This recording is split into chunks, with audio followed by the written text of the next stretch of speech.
Alors, cette semaine, on fête le sacre NBA des deux Frenchies, Tony Parker et Boris Dio. Ah, Boris.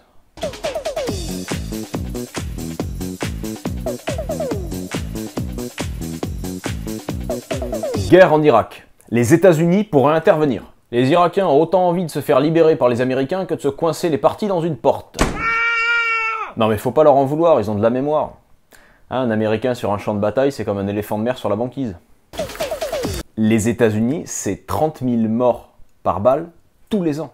Quand ils te parlent de paix civile, t'as pas franchement envie de les écouter. Et puis, il y a chez eux cette tendance, une fois installée, impossible de les déloger. Faut voir au Japon. Si ça continue, il y a plus de bases américaines que de bars à sushi. C'est trop. Et surprise, ils pourraient s'allier aux Iraniens. Mais c'est pas encore des copains. L'Aïd el-Kibir et Thanksgiving, ce sera chacun de son côté cette année. Alors sans transition, sport auto ou ski alpin, Schumacher sort du coma. Par contre, François Hollande, la carcasse bouge, il a encore l'usage de la parole, mais plus personne ne veut l'écouter. Il erre dans son palais de l'Élysée. Des visites aujourd'hui? Non, monsieur le président. Les cheminots, ils veulent pas me rencontrer? Non, ils préfèrent aller voir Manuel. Vous savez qu'il a repris 15 kilos depuis le début de son quinquennat, hein. 15 kilos. Il a gagné à la table de la salle à manger ce qu'il a perdu à la table des négociations. Les européennes, ça lui a mis un coup. On dirait Robert Hue en 2002. Il a même plus la force de déprimer. Il passe ses après-midi entières à ronquer sous le tilleul, à observer l'écosystème des fourmis. Faudrait pas qu'il ait chopé la bérégovoite.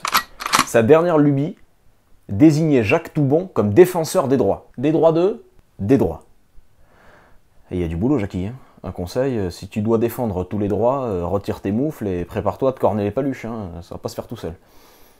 Putain, ils nous ont rappelé une vieille de 71 ans, là ça fait 10 ans qu'il était à la retraite. À l'ère de la compétitivité, ça fait pas très sérieux. Attention, je n'ai rien contre la valorisation de l'expérience. Mais bon, ils ont pas envoyé Giresse et Tigana à la Coupe du Monde au Brésil, si vous voyez ce que je veux dire. Et puis sa femme, Lise, ne voit pas ce retour d'un bon oeil.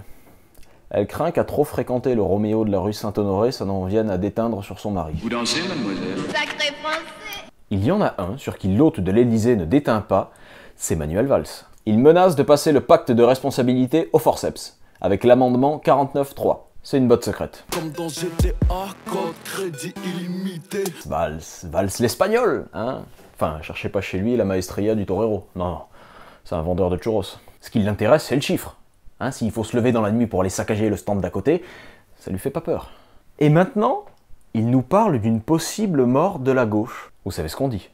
Le premier à appeler les pompiers, c'est souvent lui qui a allumé la mèche. Transport. La grève de la SNCF est impopulaire à 75%. Ils se tirent la bourre avec les intermittents. Les cheminots nous disent que les Français sont mal informés. Non, je crois pas. Je crois que les Français sont pas informés du tout. Mais surtout... On s'en fout! Épreuve du baccalauréat oblige. Je termine par une explication de texte, hein, par une lettre de Jean-Marie Le Pen à sa fille Marine, intitulée « La petite fournée ».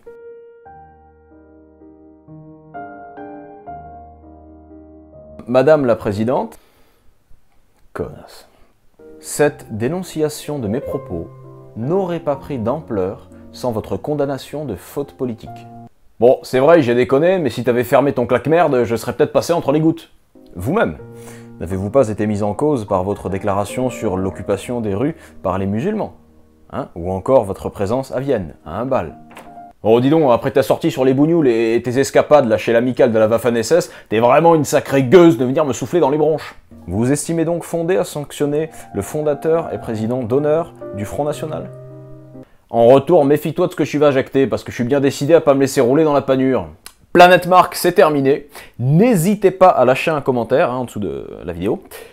Si vous avez kiffé de ouf, abonnez-vous à la chaîne YouTube, c'est encore gratuit. Et puis je vous dis à la semaine prochaine. Ciao!